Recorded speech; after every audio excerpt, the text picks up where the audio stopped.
Today, I want to spend some time talking about the subject of people and profits. And I want to remind you that we've been talking a lot about leadership legacy, how important it is to develop your people, develop your organization, and also develop yourself. And we've been talking about divine guidance, divine provision, and divine steps. In other words, your GPS for leadership in the workplace. And today, before we go any further, I want to spend some time talking about the importance of people and how you think about people and how you value people. Now, of course, businesses that are for profit businesses, they're in the business to make a profit. And there's nothing wrong with that. Making a profit is great. That's why a lot of people start many companies that they do. And in order to make that profit, you have to provide a service that's seen as valuable. And in addition to that, the valuable service has got to be valued by a market out there, somebody who wants the service and who's willing to pay for the service. If you don't have a market who wants to pay for the service and you don't have a valuable service to offer, well, you really don't have a business. You don't have a profitable business possibility. Now, when you think about privately held companies, in a lot of ways, they have some advantages because it's easier to balance between the needs of employees and customers and also your profit intentions when you have a privately held company because you're the one who's making those decisions. It's a little harder for the publicly traded companies because there's so much emphasis on maximizing shareholder value when you're talking about a publicly held company. Now, ideally, you want to be in a position where you can value people and you also have high profit in the business. Both people and profit is the preferred place to be. And in most cases, that is actually a possibility. Now, occasionally, things come up in the business situation and the business scenario so that there becomes an issue where maybe people are going to be challenged in some sort of way, perhaps potentially put in harm's way. When that occurs, then here's what I want to talk about, which is this: always value the people above the profits. Value the people above the profits. And some businesses have not gotten this right. We've talked about these scenarios in the past on past podcast episodes. And I just want to remind you that there's some industries are kind of notorious sometimes for just forgetting at times to think about what it takes to value people. For example, in the coal mining industry, that's a really big one. Historically, a lot of times the conditions would not really be ideal and optimal for worker health. And so you had all kinds of problems with black lung disease, difficulties with TB outbreaks, tuberculosis, because this was not attended to worker health in the coal mines. We also have issues with seasonal workers, immigrants that come to the United States to work in the farm industry, and even illegal workers who come into the big industrial areas to work in essentially what we would call the sweatshops, sewing clothes and things under terrifically horrible conditions and so on, where people just have not been attending to their value as human beings and as people and as what they need in order to thrive in the workplace. And it's because of a lot of these abuses and a lot of these excesses that there became a place and really a need in many industries for unions. And I tell my customers and clients now that if you pay attention to what's best for your people and do what's right for your people, you probably will find that your environment is union proof because people won't feel a need to really be in a union when they know that you, as the employer, are already looking out for their best interest. Now, when you don't look out for the employee's best interest, that's when the unions come into play to really pay attention to safety and health and work conditions. And as an employer, you want to always be listening to the feedback from your workforce. They usually know when a machine has gotten old, when it's breaking down, when something is dangerous, and they tend to tell you before it fully breaks. So I would suggest that you pay attention to that. Also, in the past, we've talked about some other industry events that have taken place. Like, for example, when the Toyota car manufacturer ran into that incident with brake failure and acceleration at the wrong time, and a number of fatalities occurred as a result. One of the mistakes that Toyota made at the time is they did not respond quickly to feedback that they were receiving. And because they were trying so hard to get to the market so fast, they didn't emphasize to the same degree as they had in the past the whole issue of quality. And so as a result, the reputation that they had spent years building, and that was a stellar reputation to the point that when the consumer index guides came out, they would automatically give Toyota great grades before even looking deeply into it because that was their reputation. And of course, just by making some strategic wrong decisions, you can knock yourself out of the game in a sense. And so they've had to rebuild and they've had to go back to their emphasis on quality and putting in a quality culture in the organization. We also talked a little bit about the Tylenol crisis in the past, back in the 1980s, when somehow or another a batch of Tylenol capsules had been laced with cyanide. They never did find who did that, by the way. However, about 7 people died in the Chicago area, roughly, or had been affiliated with the Chicago area. And Tylenol, they valued people above profits. And Tylenol was this company under the Johnson& Johnson umbrella.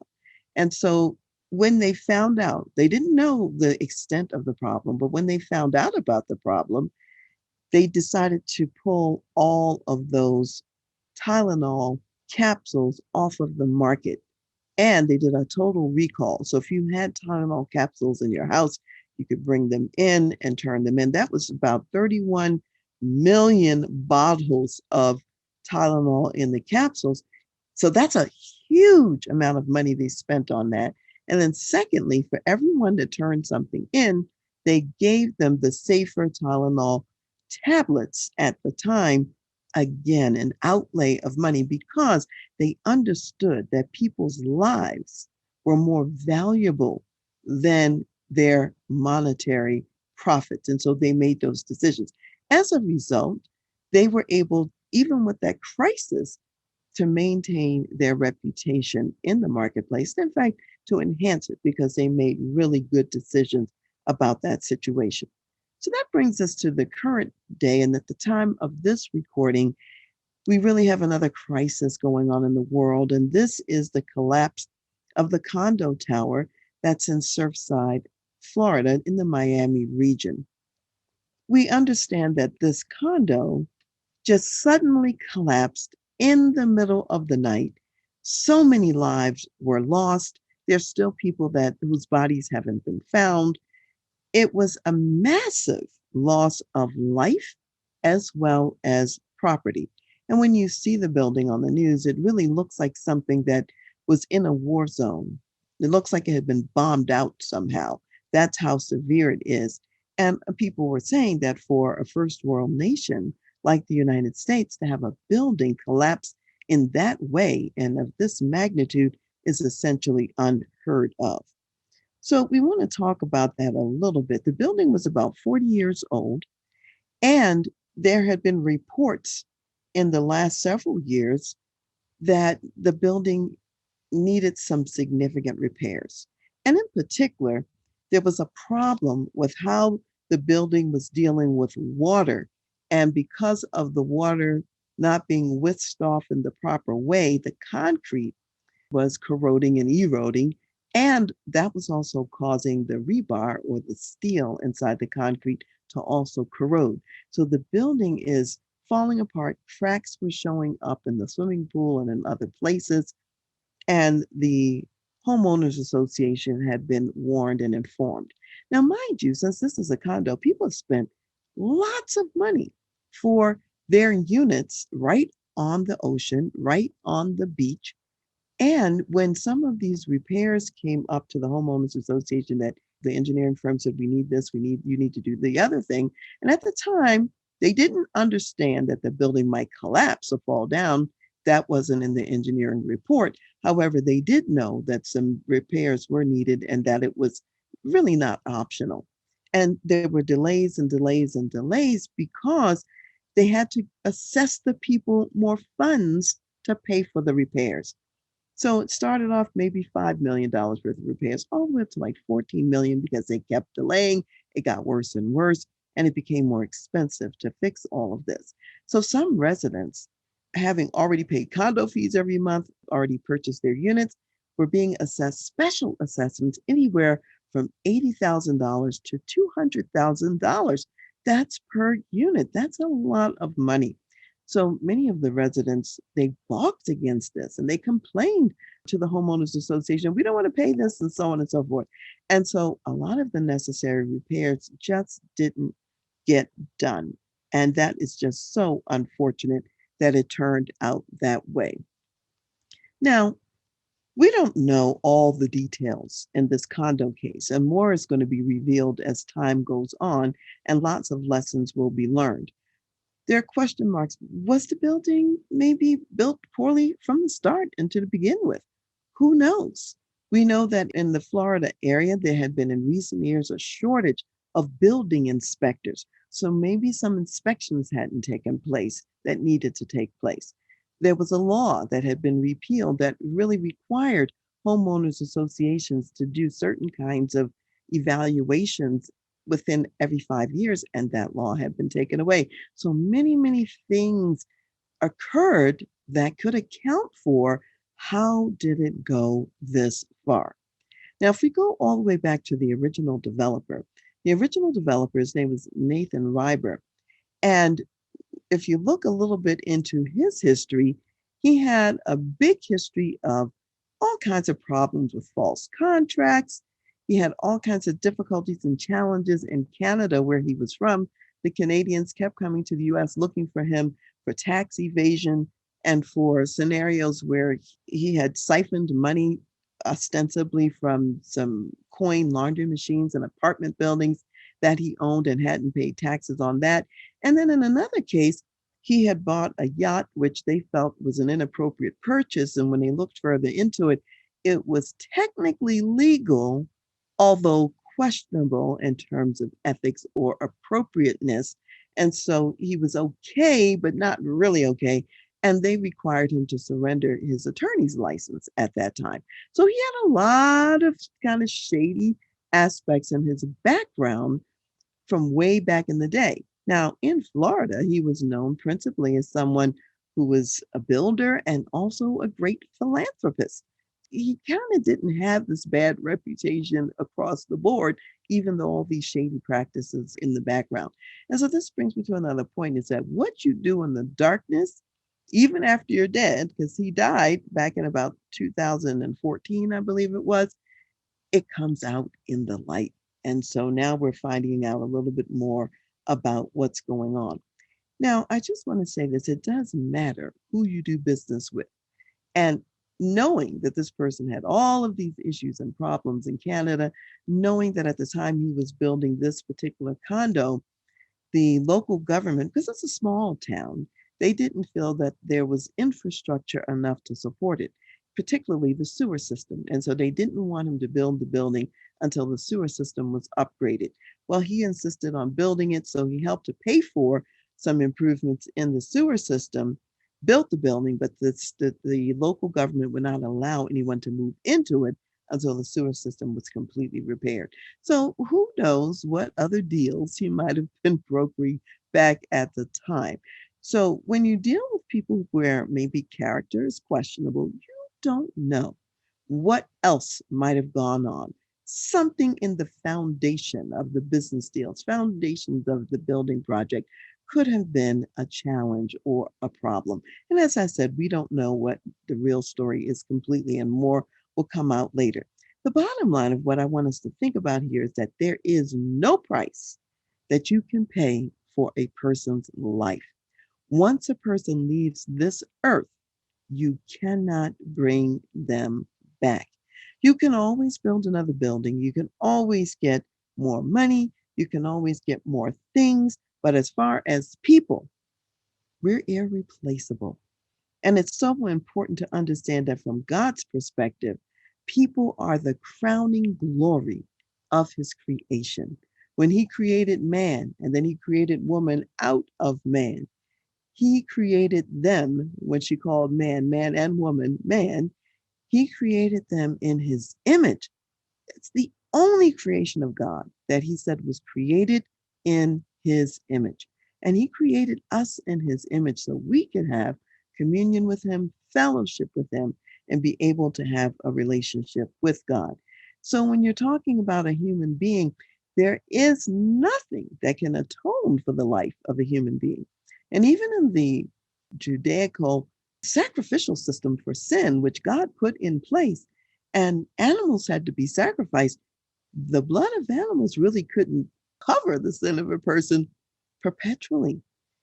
Every year, more animals had to be sacrificed for the sin of the people because the value of people is so high.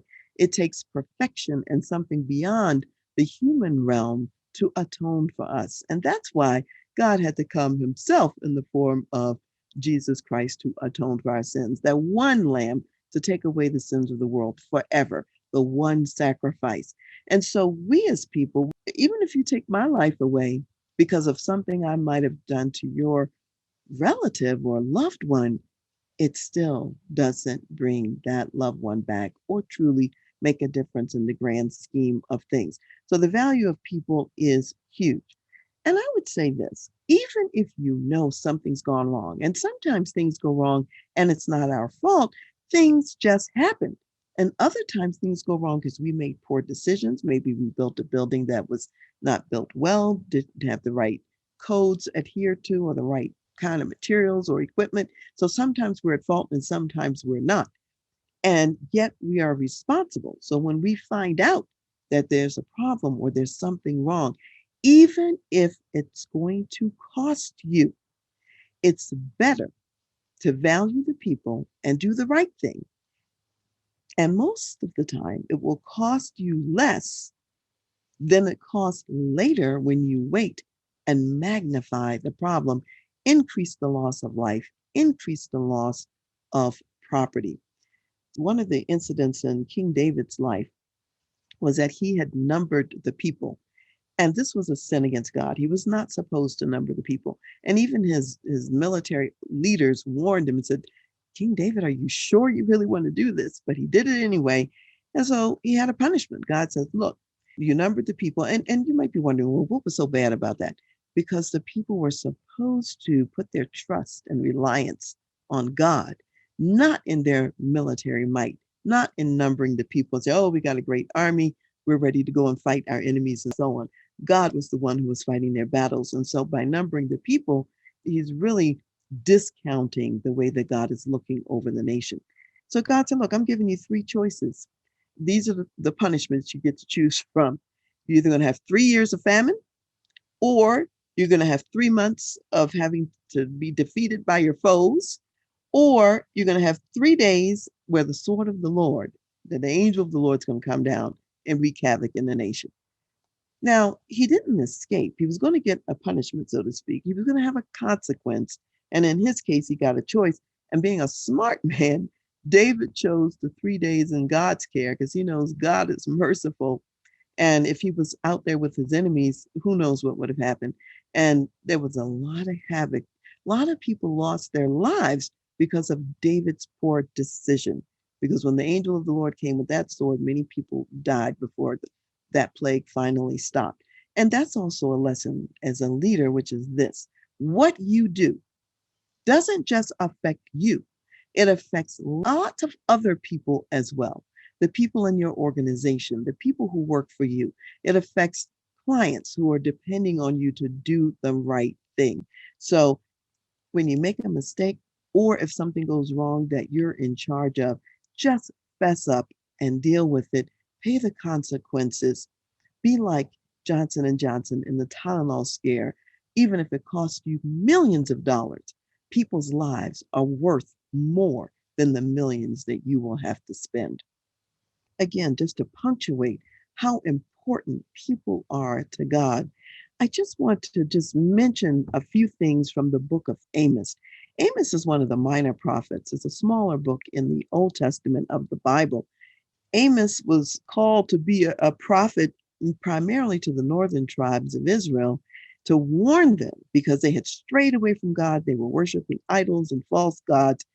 And God said, look, I'm coming down and I've waited long enough. You're going to be punished for all the stuff that you're doing. And so the whole book is about the nations in the region as well as the northern tribes of Israel and what God is saying about them. And he gives all the reasons why judgment is coming. And some of those reasons are because of how they treated people. So, for example, in the book of Amos, when he was talking about Edom, and if you don't remember, Jacob and Esau were brothers, they were twins. Esau really didn't value God, and so he went off on his own and established the Edomites, a whole other nation. And then, of course, Jacob and his sons made up Israel, as it's called, and that was the godly line of the people. But they were still brothers. And Edom pursued his brother with the sword and cast him off without any pity. And God said, therefore, judgment's coming to you, Edom, because of how you treated your brother.